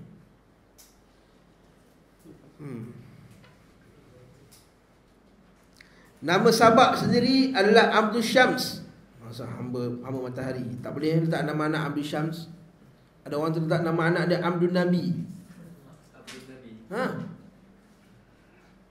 Bila kita bagi tahu mana boleh letak nama anak Abdul Nabi, geng ahli bidah kata ada ulama dulu ada seorang nama dia Abdul Nabi. Dalil dia ulama je. Mana boleh? Nama tak boleh. Kalau boleh lah, kenapa Nabi tukar nama Abdul Ka'bah kepada sahabat Nabi Abu Bakar As-Siddiq? Abdul Ka'bah nama panggil dia, tukar nama panggil Abu Bakar Daran. Alhamdulillah. Tak belajar hadis dia macam tu lah. Ibn Hisham berkata, orang-orang Yaman berkata bahawa Qudha'ah adalah anak Malik bin Himyar, Amr bin Murrah Al-Juhani. Ni Al-Juhani pula, puak Juhani. Kalau kita baca dengan ulama, ada ulama Al-Juhani. Juhaina adalah anak-anak laki Zaid bin Laith bin Sa'ud bin Aslam bin Al-Haf bin Qudha'ah. Berkata, nahnu banu Syekh Al-Hijani Al-Azhar Qudha'ata bin Malik bin Himyar, an-nasbul ma'ruf ghairil munkar fil hajar al-mankush tahta al-minbar. Sedap lagu ni, nampak? Tapi ada anak muka yang dihormati, Qudha'ah bin Malik bin Himyar, nasab yang sangat dikenal, tak mungkin ditingkari, terukir di bawah prasasti, di bawah mimbar, masya-Allah. Wallahu ta'ala a'lam. Cukuplah. Itu saja, yang lain terlalu sangat. Kalau kita tengok sebelah tu, ada satu lagi tempat ni. Ibn Sa'd berkata, Ya'qub bin Utbah, bawah tu bawah. Saya nak ambil Abu Bakar As-Siddiq. Betapa Abu Bakar As-Siddiq menekankan nasab sahabat Nabi. Ya'qub bin Utbah bin Al-Mughirah bin Akhnas meriwayatkan kepada kami dari Syekh kalangan Ansar dari Bani Zuraid bahawa sungguhnya dia berkata, sungguhnya Umar bin Khattab tak kala diberikan padanya pedang An-Nu'man bin Munzir. Dia memanggil Jubair bin Mut'im bin Adi bin Naufal bin Abdul Manaf bin Qusair. Jubair adalah salah seorang genealogis Quraisy, pakar nasab Quraisy. Bukan gynecologist, genealogis. Genealogis lain. Bahkan nasab orang Arab secara keseluruhan. Dia pernah mengatakan, sebenarnya saya mempelajari nasab dari Abu Bakar, Abu As-Siddiq dan Abu Bakar As-Siddiq. Subhanallah. Orang yang paling ahli tentang nasab orang-orang Arab. Maksudnya benda nasab ni benda sunnah para sahabat radhiyallahu anhum. Daripada kita mulakan sunnah atau nasab ni. Umar memberikan pedang tersebut kepada Jubair serta berkata, dari keturunan siapakah An-Nu'man bin Munzir? Maka dia berkata, dia adalah salah seorang yang terisa daripada kabilah Kunush bin Ma'an. Maksudnya keturunan anak Nabi Ismail, orang Arab juga lah. Ibn Sa'd berkata, ada pun seorang Arab mereka beranggapan bahawa dia adalah seorang yang dikenal daripada Laham, keturunan Rabi'ah bin Nasr. Wallahu ta'ala alam. Cukuplah sekadar tu, faham dah. Subhanallah. Mula-mula dia memang bosan sikit lah sebab banyak sanad. Sebab banyak cerita orang dulu. Belum lagi. Kan kita masuk kisah Nabi SAW, para sahabat radhiyallahu anhum, insya-Allah kita akan dapat cerita lebih detail. Sebab kalau kita baca kitab sirah biasa, contohnya kitab sirah Rahim Maktum sekalipun, kitab Rahim Maktum di Sil Nectars tu, dia tidak memberi, dia beri cerita tu, bagus cerita dia, cerita apa yang berlaku, tapi dia tak ceritakan secara detail apa sahabat ni, apa dialog yang berlaku, apa kata-kata musyrikin, apa kata-kata Nabi. Itu yang kena, sebab dalam tu ada banyak pengajaran yang dia tengok nanti. Seperti kata-kata Abu Jahal nanti, kata-kata para sahabat, kata-kata pemimpin musyrikin. Pemimpin musyrikin nanti kita akan jumpa, dia tengok Islam ni, dia sendiri kata, kamu ni orang Arab jahiliah, baliklah. Kalau kamu nak menang, nak menawan dunia Arab ni, ikut Nabi Muhammad SAW, ikut Muhammad. Kata siapa ni? Kata pemimpin Quraisy. Dalam kitab Rahim Maktum tak sebut. Sebagian kitab tak sebut. Ada sebagian satu dua sebut. Tapi dalam kitab Ibn Hisham disebut. Wallahu ta'ala alam. Sabarlah, belajar mula-mula memang pasal sanad dulu, nasab. Tapi dapat keturunan dah. Lepas ni tahu dah nama Nabi Ismail ada berapa anak? 12. Adnan ada nama 2 orang anak. Siapa nama dia? Ak dan Ma'an. Keturunan Nabi daripada Ak ke daripada Ma'an? Daripada Ma'an. Daripada Ma'an. Tahu lah tu. Daripada Ma'an. Ak duduk dekat mana?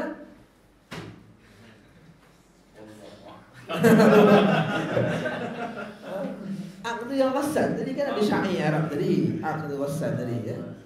Ak tu Ghassan tadi minum air kan, dia bangga dia buat syair pasal air tadi. Wallahu ta'ala alam. Subhanallah wa bihamdihi, la ilaha illa anta, astaghfiruka wa atubu ilaik. Sallallahu alaihi wa ala alihi wasallam. Tak ada soalan tu? Tak ada soalan buat pasal nasab ni. Penat dah semua. Semua dah terbuka kopiah letak balik, buka kopiah letak balik. Assalamualaikum warahmatullahi wabarakatuh.